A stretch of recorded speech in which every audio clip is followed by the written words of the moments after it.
Welcome. I'm Janelle Kolaski, a career mindset coach and actor. And I'm Amanda Dubois, a self-authenticity and prosperity life coach and actor as well. And we're your co-host of Mindset Artistry YouTube channel, where we teach you the art of discovering and using your mindset to build a career and life you desire. Hello, everybody, and welcome back to another awesome episode of Mindset Artistry. I'm so excited for our next guest, Miss Julia Damatin. She's a New York City-based actor and CrossFit coach. Her audience is mainly young performers, college and post-grad age, and she creates content to highlight the importance of strength training, fooling your body, fueling, not finding balance in all that we do as performers. And Amanda and I are always talking about this. I talk about the three buckets: biz, craft, and self-care. When I'm building my calendar out to make sure I'm checking off the boxes. So there's so much we want to talk to you about, Julia. I really would love to start with like your journey. You know, you got a BFA, and that had a certain structure and mentality and mindset around it. And then you were like, this has to change because this is unhealthy. So I would love what you have to share about that. I went through the very traditional musical theater college audition track. I did 4 years in a BFA program. I definitely have a love-hate relationship with musical theater because of my program, and also a love-hate relationship with just like musical theater programs in general now. Going into like my freshman year of college, I really decided, I had this idea in my head that I needed, after going through the college audition process. A lot of people go through it, and it's like harder to get into most of these schools than it is than like Ivy League schools. It's like insane, like the acceptance rate. And a lot of it is like truly what I was taught, especially, was like you're put into a box. And so I decided that I needed to become the smallest version of myself. And I'm a dancer, but I was a dancer who sang and act. Like that's how I went into college. And so I spent like the first 2 years just like going to the gym. Honestly, 2 years of college going to the gym every single day, eating as little as possible. It was very unhealthy. I was tired all the time. I was going to class. I was in shows. I was going to the gym. I was barely eating. It was awful. Like thinking about it now and like what I was told, what I believed, and how I tried so hard to shape myself into that person. I really do try not to speak poorly of just like my program or like professors in my program. That there was one specific part of my program. It was my sophomore year. That was kind of like when it really, really got bad. That's actually when I started CrossFit too, because I knew this class was coming, where you took this class. It was called Musical Theater Repertoire 1. And basically at the end of the class, they decided, they handed out a series of letters basically recommending that you leave the program. My class had a record number of letters. I don't think there had ever been as many letters given out in previous years. And it was awful. We wrote these like papers that you would write who you thought you were like in the industry, and your grade was based off of whether the professor agreed or disagreed. I'm 20 years old. Like I didn't know myself. I didn't know who I wanted to be. I just knew that I loved musical theater, and I still do love musical theater, but like it was my whole life. And I was willing to do anything to like fit into that box and like get that A basically. And that honestly continued until I was like a junior or senior. Like, until I graduated, I didn't really start to like really look at what I was doing to myself. I've been out of school for 2 years now, and I moved to New York City for like a temp job after I graduated. And it was like the first time that I kind of like stepped away from that. I couldn't afford to go to CrossFit in New York City, and CrossFit's really hard. It's one of those styles of workouts. I think it's amazing. It changed my life. It's the reason that I am the person I am today. It's the reason that I have the people that I have in my life. Like I'm literally wearing like a CrossFit brand t-shirt right now because I coached from 5 a.m. to 8:30. Like I love it to death. But like the way my relationship with it was so awful and unhealthy, and I just wanted to be so small, and I just didn't want to eat carbs. And it was terrible. It was just terrible. Like my mindset of it. And my 2 years post grad, like I went to New York and I couldn't afford to go to the gym, and I like started to be like, you know, if I want, I remember I was like eating a muffin. It was like a chocolate chip muffin. I really want to eat this muffin. Like maybe I should just eat it. One of those things. And like, that's so hard, especially like I had a binge eating disorder forever. Senior year of high school is when it started, and it just got worse and worse and worse and worse. And I was so restrictive with food, and something I still like am continuing. I don't think you'll ever stop working through it when that is always your mindset, especially as a performer, when you're like, I need to be this way because I need to look this way so that I can get this role, and then I can get this agent and this and that. It does start in education, like especially like collegiate theater. Like I can't stress that enough. So I started to make content like a year ago because I was honestly bored. I was in Buffalo, New York, which is like my favorite place in the world. It's where I went to school. It's where all of like my CrossFit friends are. And I was like, you know what? I always wanted to make a fitness page, and I was like, I want to make a theater fitness page. And I just started cranking out content, and it has opened so many doors for me and like created so many conversations that like I didn't even know that I could start. And it's really nice too because I've had so many people who are there currently in my program or ahead of me who've just like reached out to me about like just like similar experiences that we've had. And even people in other programs, like it's crazy to think that now I'm going off on a tangent, but like these things that are ingrained in our head like really shape who you are, and you don't even know yourself, and you're just forcing yourself to be something that you're not. And that's what I did. I was forcing myself to be someone that I'm not. And so now here I am, and I live in New York.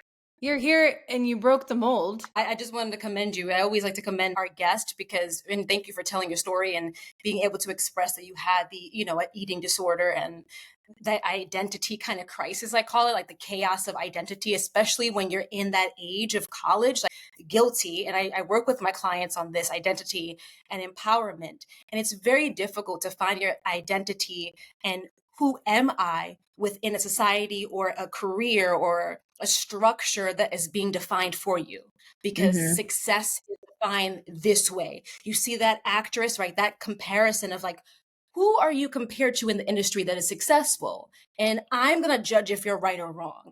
That is so detrimental to our identity and how we see ourselves, because then it tears down our confidence and the fact that if I'm not like that person, I will never be as successful as that person. And so we mold ourselves, and that's what you were kind of doing, is you were in that mindset. And I love that you talked about mindset, because mindset is the groundwork, the foundation of who we are. And if you're not managing that, if you're not paying attention to that, if you're not in tune with that, you end up moving through life kind of like you did, where you were putting yourself in these situations that were harmful, that were also dishonest with your truth, like with your truth and your gifts. And so I commend you for all of that, because it's very hard. It's very, very hard for someone to get out of that mold. And then I think what's beautiful is that no one can tell the story like you can. No one can ever tell the story like you can. And I keep telling everyone that is, don't be afraid to tell your story, because there's someone out there waiting to hear that story so they can get out of their predicament. And so I wanted to kind of circle back a bit. You talked about, and then I definitely want to talk about where you are with CrossFit and how that correlates with your success and your ability to talk to other people and share your story and work. Is you talked about there was a through line between your belief during the time when you were getting your BFA, and how you were treating your body, and then how you were interacting with your craft at that time. And so I'm just curious on what you think was the mindset of that version of you that was in school versus now. And I know you said there was a moment where you started looking back in your junior year, but what specifically was it that you had the courage and the perseverance to say, wait a minute, let me take a step back. This doesn't feel good. This is not what I want to do. And so now I have to dig a little bit deeper, and then also look at the bigger picture and going, is this something that I want? And then take that step forward to pursue CrossFit and connect with your craft now. Question. I think about college, like, and I loved college. I really did. Like, I wouldn't have the people in my life today that I do. There are a lot of parts of my life and a lot of parts of myself that I wouldn't have without that experience and without my school and my program. Honest to God, in college, I was in survival mode. And like, I think about it now, I truly was. Ask anyone I went to school with, especially my 3 roommates. The same 3 girls who I was roommates with freshman year. I was with at least one of them, like living with them throughout that whole time.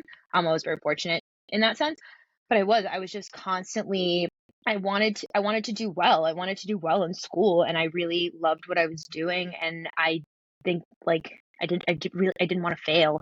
And I wanted to, in my head, I was like, the only way that I'm going to be successful is if I be this version of myself that someone already decided I was. Because I went into college thinking that I was an ingenue and that I was going to sing like Greenfinch and Linda Birds, and I was going to be in a Sondheim musical. Then I get to college and it's like, actually, Julia, no, that's not who you are. You don't look like them. You don't have the same body type as them. You don't have the same voice types. You don't have this. Like I was told that. And then the second that I left school and I come to New York City for 2 months, I was like, I can go to whatever dance class I want to go to, or I can go to whatever audition I want to go to. Like, I don't have to do all of these things. There's no one telling me who I can and can't be. And my grade doesn't depend on it. My transcript doesn't depend on it. I wrote an excellent paper, or I worked so hard on this performance, or I did this or that. And I also paid an insane amount of money to go to college only to constantly be told who I am and am not. When I started CrossFit, the reason I started it was to become small, to become the smallest version of myself that I could. Over time, like I just love it. Like regardless of like what my mindset was with food or with CrossFit, like I truly just love the sport. It is a sport in itself. I'm going to one of my friends made it to the adaptive athlete CrossFit games, which is like he's number 7 in the world for his division, which is absolutely insane. So I'm gonna go to San Antonio with all of my friends to watch him. Like all of my best friends really in the world, minus like a couple of my dance friends, a couple of my college friends, are my CrossFit friends. And I think like now, like I work at CrossFit Wall Street and I coach a lot of dudes, honestly, which is like really funny. Today it was me in my 5:30 p.m. class. It was me, a 24-year-old girl who was like, "Hey guys, how are we doing?" And then these just like it was all guys. It was just dudes between the ages of like 28 and 37, like, and me. And I was telling them what to do. And I think that's hilarious. I lead my coaching with empathy. Like I truly don't think like, or at least where I am in my fitness or what I believe fitness is, like everyone has different goals and there are people who are like super competitive, but also I always say to everyone, I would rather you go lighter or not do this movement or not push as hard if it means that you're going to be able to come back the next day, if it means that you're not going to get burnt out from it, if it means that, don't live to train, I train to live. Because I used to live to train and I was so tired. Like so tired. I think I was just tired of being tired. And that makes me think of, I saw a quote the other day and I don't remember exactly what it said, but it was talking about a lot of times people will say, I'll feel more rested or happy once I get to this point. And really it's, you have to just find your peace first and then everything else will follow. And I love that you mentioned here that if you're trying to become the smallest version of yourself, and it could just be physically, I've definitely made myself smaller if I felt I was too intimidating, partially because also a very empathetic person. I don't like to see people shrink, but I was also protecting myself from people being mean to me for being my full version of who I am. Yep. And so I would love if you could talk more about how that translates to your acting career, playing small and not being fully authentically you. And it's not just acting, it's everywhere in life, because how you do one thing is how you do all things, or at least many things. So I'd love for you to speak more on that point. Parts of the boxes that I was put in that I really liked. I can't stop talking to save my life. I am very like bubbly and energetic, and I love just like fun comedic relief best friend roles. Like I live for that stuff. And in college, that was also like all I got. That was like really all I was ever given, unless it was sort of like a dancer-ish role. But I was a dancer, but I was never the strongest dancer. I was put in the featured ensemble for dance a lot of the time. I wasn't like the dancer, if that makes sense. In terms of theater, I study and I perform on screen more, and I just can't bring myself to go to a musical theater call. I just, there's zero interest in doing that. It sounds awful to me. Maybe that will change. But right now, like I love that instead of always being this crazy, big, over the top character all the time, I get to like be more simple. I just started at a new acting studio that I'm with Act First. I got a scholarship and like this whole thing. I was super excited about it. And I went the other day for like my first day. Just everything just like felt so natural. Like I love telling stories and I love camera work because I love that it's just more personal. And I think it's so more human when you do things on screen. Performing used to make me super anxious. Like I used to be so anxious about performing. And like when I go to do a scene or a self-tape or I've done a couple short films in New York, I'm finishing one this week, I'm just so much more like at ease. I'm like, I'm just cruising through. I enjoy being there. And for a long time, I didn't enjoy it. I wanted to quit. Sophomore year, I quit for a day. Actually, I quit my BFA program for one day. I was going to be an exercise science major. I use my degree every day. I stand up in front of people and I talk to them every single day. I am the comedic relief. I am the information. I get in front of dudes and I tell them what to do. I think you touched something so great about joy. And I was in the same position as you. I didn't think that, first of all, I didn't go to college to be an actor. Didn't think that it was actually even possible. I went from criminal justice to forensic science to forensic psychology. And many times that I've changed my degree when I was in college, and then I finally settled on forensic psychology and graduated. But all that to say is, you say, and I say this all the time, is that life is purposeful. Everything in your life is purposeful, and everything that you experience is purposeful for the thing that you're meant to do. And so you would not be where you are today if you did not go and study and get your BFA. And it's taking it with a grain of salt, and also stepping back again to say, okay, I learned what I learned. I know what I don't like now. And I was watching the round table with Naomi Watts and Jennifer Aniston and Nicole Kidman, and they were talking about saying yes and no in the industry as actors, as actresses, and learning how to identify the hard no's and the hard yeses, and like the joy behind that. And you said that right now, musical theater is a hard no for you, and you're okay with that. That is such a beautiful place to be in. And it's a great step. Anybody who's kind of struggling is get to know what your hard no is. Get to know what you're like excited about is with your yeses. And then you said yes to yourself, and you were like, all right, I'm going to kind of pursue this career in CrossFit, not only because, I want to get smaller, but it's actually bringing something to my life that I didn't know was possible. And then you're still now, all that, now you're back to acting. Congratulations on getting to, was it actor first? That's awesome. So congratulations on all that. And now you're in a place where you can start intentionally pursuing the things that you want. And right. And I love that. So tell me about what that feels like. That is confidence, right? That is knowing who you are. And that's what, as a coach, that's what I teach, because I struggled with that for a long time. All the, questions, and it's okay, because that's what we're supposed to do when we're like 19, 20, 21. We're supposed to question identity a little bit, right? We're supposed to explore and say, well, let me try this. Let me try that. Oh, no, I don't want to. And that's very common within our lives. But what does it feel like now to know that you are intentionally living and going, no, I'm going to focus on, no, I don't want to do a musical theater right now. And that's okay. That confidence, that security, that peace. I still want to do acting. And now I'm way more calm in the art, and because most people, they would say, no, I don't want to do it. And then they would talk themselves out of pursuing the career and going, no, I'm a failure because I didn't get to do what I was supposed to do. And so you took a shift, and now you're in a place where, again, you're moving intentionally, and you got into that class. So tell me what it's like to be in that mindset of, I am intentionally living and I find joy in doing multitude of things. And you are Angelou in your own way, right? You're crafting this new world for yourself, and you're identifying it and defining it for yourself now. So what does it feel like? And what is your advice for anyone who may be struggling with actually moving through life and saying yes and saying no to the things that they actually want to, versus putting themselves in predicaments that are feeling comfortable and just not true to themselves? I love that question. I think there's like two sides to that, in my opinion. I love that I have so much control over my life. I'm 24 years old. I moved to New York all by myself. I didn't have a lick of help. My parents helped me move here, like physically move, but I did it all on my own. I love that I get to make choices every day that move me forward, but it also hasn't always been like this. I think it did take a certain amount of discipline, and especially financially, if I'm being honest. Like, the reason that I have a lot of this freedom in my life is because I don't have necessarily financial freedom, but like I have financial stability that I built for myself. I still bartend.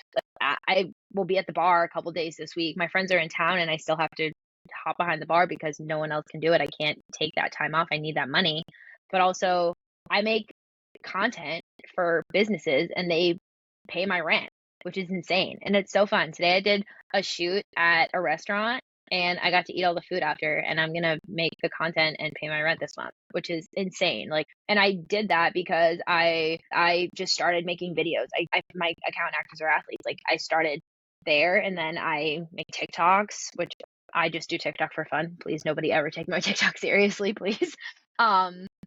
And yeah, I love that I can make these choices for myself, and like I can afford to go to a studio like that because yeah, I got a scholarship. It pays for like a third of it, but like still a lot of money. And I think that's another thing. Like, I know what I want and I'm willing to pay that money because I know that's the direction I want to go in. I know that like I have a bunch of short films under my belt now. I know we've talked about this about like I want to be represented now. Like, that is sort of like my next goal. And like I have so many connections through this teacher to get me there, like to get me on film, to get me on tape a lot. I can be intentional because I worked really hard to have that privilege. I can't remember a time where I didn't have 3 to 4 jobs. You know what I mean? So I think it's one of those things where it's exhausting. It truly is exhausting, but I do love it. And I am really proud of myself, honestly, like for putting myself in that position, like coming out of college and just building that life for myself so that I can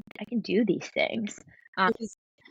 You have the most beautiful energy, like you've rested like 17 hours. I didn't plant Julia, ladies and gentlemen. I think it's really wonderful because you're not meaning to, but you're speaking directly to what I talk about, is that find the creative jobs that bring you joy. So as you're saying, I use my degree every day, cracking the whip on these Wall Street men that are older than me because I'm using this performance, and then you get to create content because you really just leaned into your message and it opened those doors for you. And so, yes, we all have to work. When I say I work full time in the industry, I remember when I first told people that, and I was really afraid to tell people that because then they started saying, well, I haven't seen you on TV. And I was like, well, that's not all that I do. I work in production fit, showroom, regular print, body modeling, makeup modeling, parts modeling, commercials, voiceover, theater, and TV. I'm going to do everything that I can that's creative. And I've been pulled to produce too, like field producing. So I thought I would hate it because, I was like, I'm behind the camera and I'm like, hold on. I don't go behind the camera. But I actually really loved it because it's very directorial. And so I just got very excited because I was like, oh, what's the storyline? And then we have these beautiful people. And I was like, okay, yeah, do this, this, and this. And then they had a good time and I had a good time. And we created this thing together, which is what you're doing with these, you're making this stuff for restaurants and really neat. So I appreciate this, you're sharing that, because I think a lot of people are afraid that if they like their side hustle or their thrival job, is what I've heard people say, they'll give up completely on acting. But what you're saying is, I'm still in class. I'm making these connections. I'm working on the craft. I'm just also doing these other jobs so I can pay for that, but it doesn't take away from my dream. And it's also like when I first moved to New York, I was working at, I'm not going to say the name of the restaurant, but one of the most well-known New York City restaurant chains. Just think classic American food. There's 4 of them. Some people will get it. But I was a bartender there and I was miserable. I was exhausted. I was working insane hours and I didn't want to I didn't want to go to dance class. I didn't want to do any of these things. And I'm still tired, but I'm less tired when I'm less miserable. And I don't want to be miserable. And some people, there is so much in our industry, so much glory in misery. Like, being miserable, it's like a flex. I'm like, why? I was like that for so long. Like, why? Yeah, there's this thing. It's funny because I'm very similar to you in the sense of like, I think that it takes a lot of courage also to leave something that you're not happy in, right?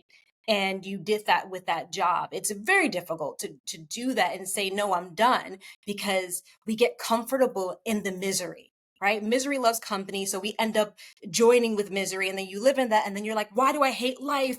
I don't have energy to do the thing that I actually want to do. And so and Nell talks about this all the time, is, about the different jobs and really tapping into your creativity and just being open to exploring different facets of yourself, and then finding out how that can contribute to your financial status or bringing more joy into your life so that you can show up to do the other things. And that's what you did. You actively made a choice to go. And I love that you said choice, right? Now you have choices. You are actively making choices that that align with, okay, well, I know is sacrificing too, right? Is that, well, I don't want to be in a job that I hate, because then that's going to make me come home and be tired. And then I'm not going to do my dance classes. I'm not going to want to go to art classes. And so you made an active choice to go, okay, so there's something got to change. Something has to change, because I know I can do multiple things. Like you said, you have 15 to 18-hour days, wild. And yet you're still here on the podcast with us and having a shit ton of energy to say, yeah, I fucking love this shit. Right? It's part of my French, right? But I love it.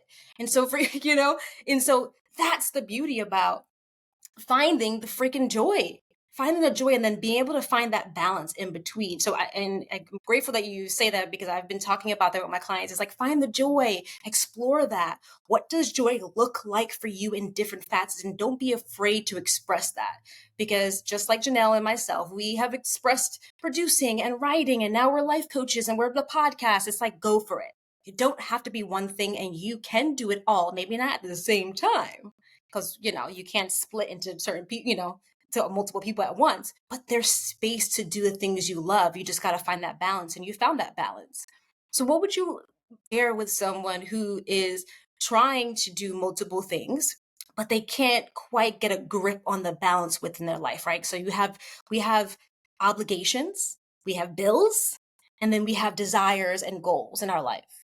And so how do you balance these obligations, such as a job of like, oh, well, this is my survival job, I need to pay the bills, versus the things that I love to do, acting, but I love to do CrossFit, and I love to do all these other things. How do you find balance within that and be able to say, I think it goes back to, again, the choices and saying yes and no, and then being honest with yourself to go, I can't do all of this right now, but let me see how I can eventually do it. Yeah, I think one of the reasons that I said this before, like I can do that and hopefully it will get better, is because I did sit in a lot of discomfort for a really long time.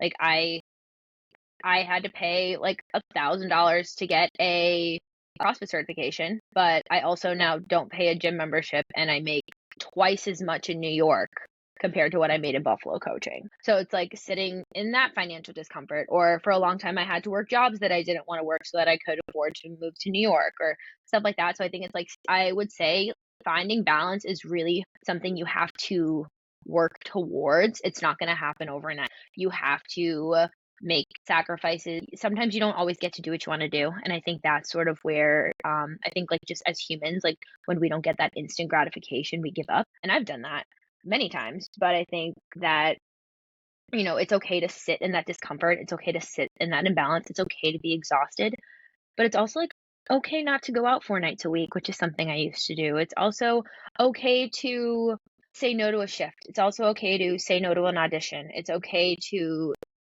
choosing what you say no to, I think can be important.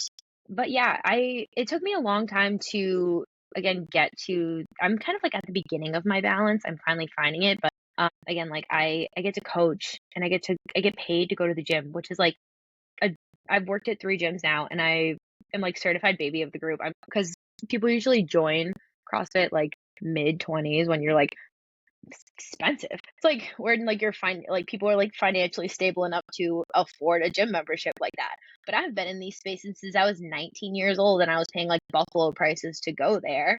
And so I always say like I also am very lucky to have people in my life who I aspired to be like from a very young age. Like some of my best friends own homes.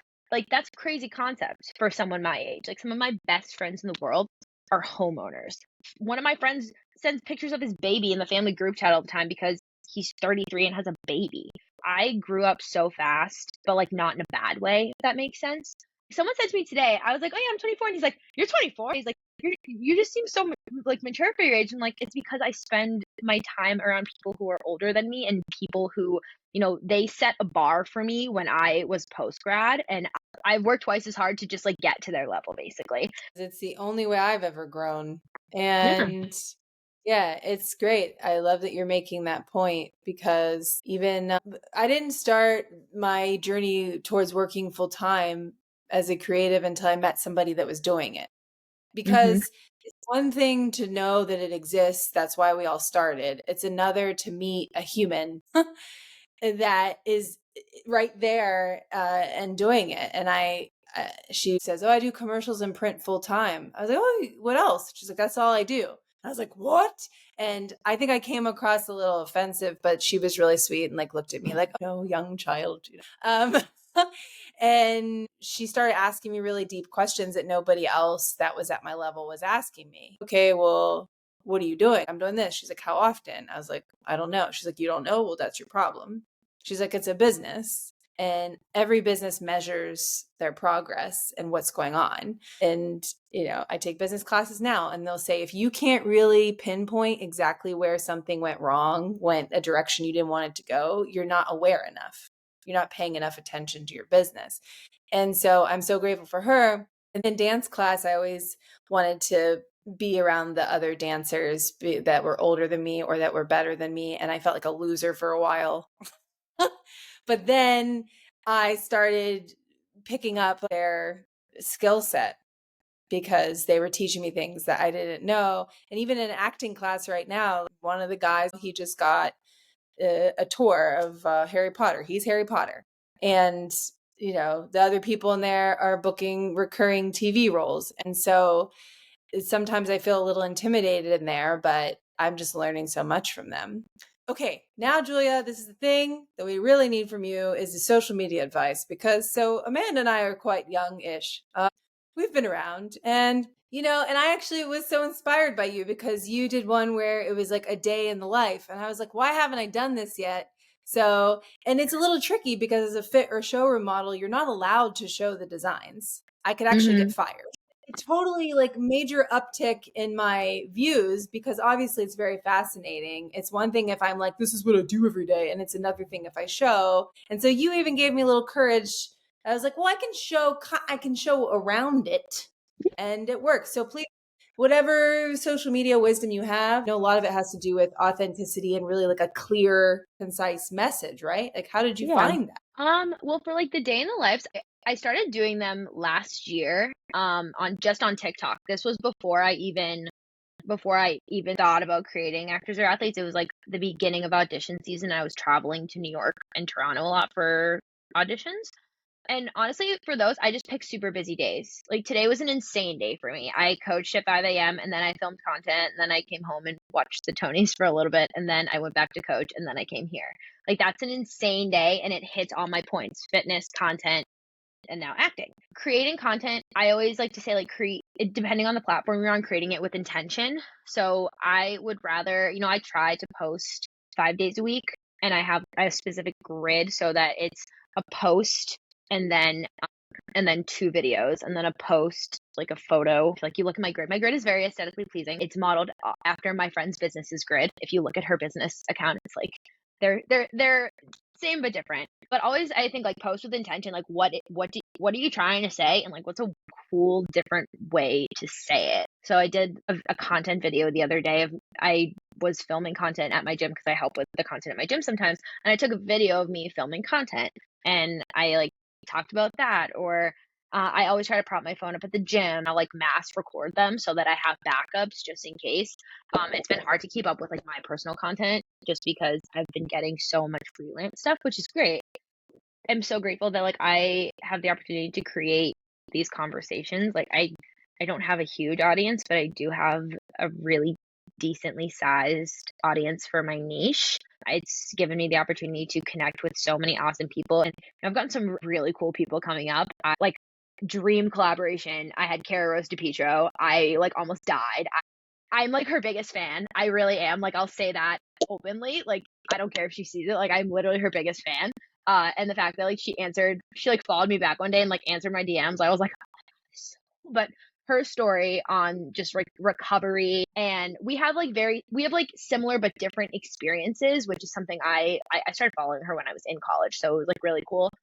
Like her eating disorder recovery journey, especially going through a BFA program too. Like we'd have so many cool conversations with people who like if I didn't start that account over a year ago, we wouldn't know each other. We wouldn't be sitting here. So make the cringy content. Who cares if it's cringy? Like who cares? Like someone you went to high school is gonna see it and be like, oh my god, Julia Damatin's so weird. Why did she post that? Like, okay. I got a lot of opportunities because I posted that cringy video, and like they only get better. I don't know if I should post this, just post it. Who cares? Yes, that's what I'm talking about. Like really just start, right? At the end of the day, Say something. Congratulations, because let me see. Janelle and I had no clue how to freaking do this podcast stuff. I was not really big on social media. And it was like taking that brave step to go, I don't know, and that's okay. You said it earlier. It's like, it's okay not to know. It's okay to be nervous. It's okay, like almost kind of living in the imposter syndrome, but still doing it anyway. And that's what you did. You were like, so what? It's going to get better. And I lived in the perfectionism of things. I was like, no, it has to be a specific way. It has to, you know, look like that person in this, and very much controlling.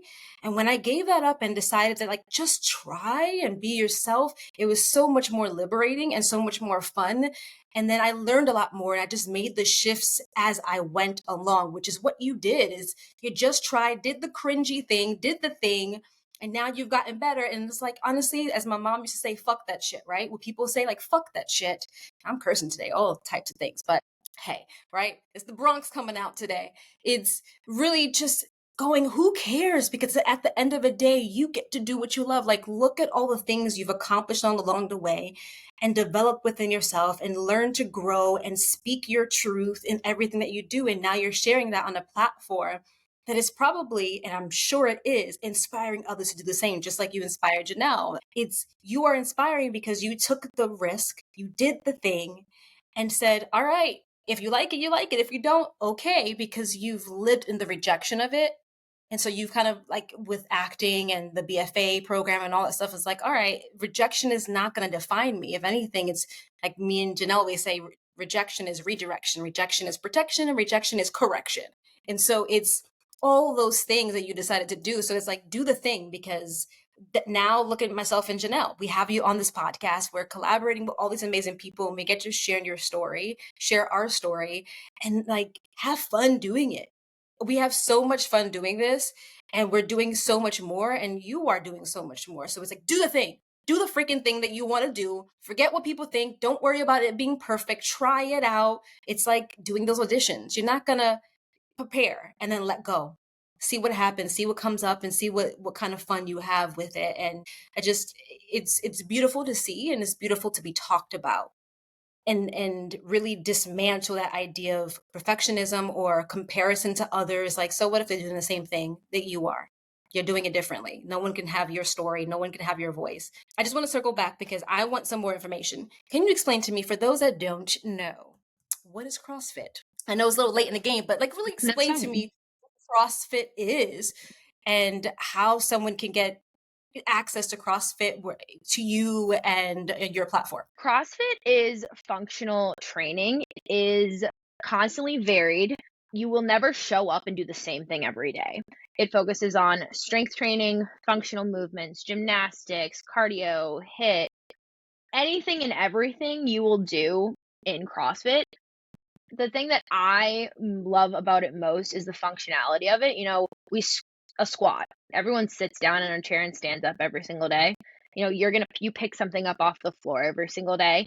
Sometimes you live in New York City, you got a teeny tiny little closet, you got to take that box and you got to put it up overhead. I love the competitive aspect of it. I think it's also just like the most community oriented style of fitness out there. You show up to class and you have a coach who is certified by the brand. So it's not just a regular certification. Like, I have CrossFit credentials. I can work in any CrossFit gym that will hire me. And we all stand at the whiteboard and I say, hi, welcome to class. My name's Julia. This is the workout that we're going to be doing today. Usually there's like a strength piece and a conditioning piece, sometimes a longer conditioning piece. And we go through the workout together. We do everything like on time together. There is a specific conditioning piece at the end. We talk through everything. There are progressions, modifications. The thing I love about it, doesn't matter if you're 17 or 72, you can do it. There is something for you there. There are like, also because it is a sport, like in itself, like there are the CrossFit games where people literally win millions of dollars for, like they're paid so much money for winning. They have the most insane sponsorships. It's not even funny. Like Matt Frazier, he was sponsored by Nike. He has like his own brand now. He's like the 7-time fittest man on earth. Like that's like your crowned fittest on earth. And there is like a stigma about CrossFit. Like if you look up CrossFit pull-ups on TikTok, people are like making fun of CrossFitters. And I'm like, they're like, that's not real pull-ups. I'm like, yeah, because we're training muscular endurance and cardiovascular endurance at the same time. And that's really hard. But also, you only have to work out for an hour. You get a good workout in. You don't have to like go to the gym for 7 hours to feel like you got your workout in. But everyone can do it. And that's literally why I love it. When I started, I was a lot heavier than I am now. I had never really stepped in a gym before. I just didn't have any confidence, and it gave me as a young person so much confidence to a point where I can stand up in front of these men, which like men terrify me most of the time. Like I'm scared half the time. But I now, as a 24-year-old girl, can be like, hi, actually, we're gonna do this. Please stop talking. I am speaking like we're in class. Like, which is crazy. Like I would never be able to do that. I'm a coach at CrossFit Wall Street. It is a lovely place with absolutely lovely humans. If anyone ever wants, if you go into my Instagram bio, you can take a class. Also, I do personal training. I do small group training. I especially like my GM, actually, our head coach, she was in the national tour of Phantom of the Opera. Her name is Sarah Mossman. She is an absolute rock star, the fittest woman I've ever met in my entire life. Incredible. But also, like, we've had a lot of conversations about like making fitness, especially because how expensive fitness is in New York City, and especially CrossFit, like accessible to performers. So that's kind of something I'm working on now, like really trying to find small groups of people who want to train together for a reasonable rate and stuff like that. So yeah, if you want to train with me, send me a DM, send me an email. It's literally all on my Instagram. Eventually I will probably release programming. I have for fitness programming. I don't want to be like an online fitness trainer. I want to do everything in person. Like I'm going to edit like 7 videos after this.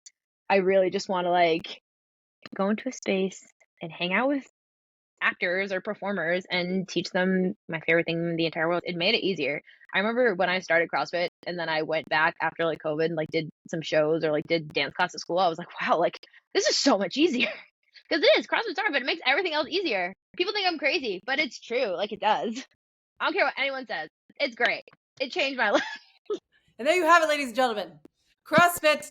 I'm not strong enough to do that. See, I have this thing. I'm much better at like, I don't know, all types of dance, and I can hike and, you know, do all types of things. But I don't know. I tried a CrossFit class once and it was a mess. But you know what? I bet you could bridge the gap for me, Julia.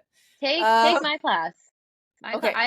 You gotta take mine. All right, well, don't make fun of me though. Oh my gosh, I can't believe it's already been like an hour.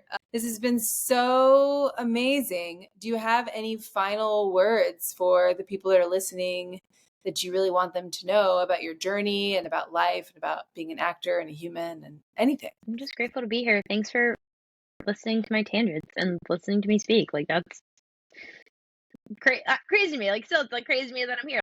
I hope what I've gone through can help someone or like connect me with more people who are as wonderful as you guys. You guys are awesome. This has been great. Oh, don't make me cry.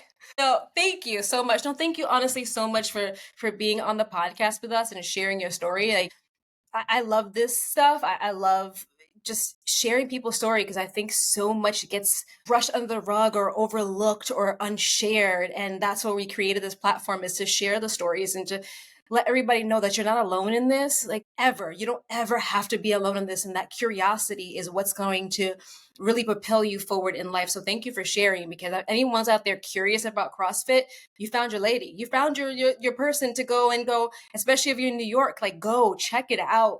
Even just try it once. And if you don't like it, that's okay. But at least you tried and you gave yourself the chance. And that's at the end of the day, I think that is the through line through all of this episode, is that you tried. You know, you did it. And, yeah, you may have had some moments where it didn't work out, but at the end of the day, it all worked out the way it was supposed to, because it all works in our favor. It works in what we do best and what we find joy in. So again, Julia, thank you so much for joining us on the podcast, and you deserve every accolade. And I can't wait to see what comes next, especially for our actors. I love actors. We're kind of crazy, kooky, and we deserved a platform to share our stuff. So thank you so much. And thank you for joining us on this podcast, and we'll see you next time, everybody. What are your thoughts about this episode? Drop it in the comments and let us know what you want to dive into next. Subscribe, like, share, and click the link below to book a free consultation. And we'll see you next time.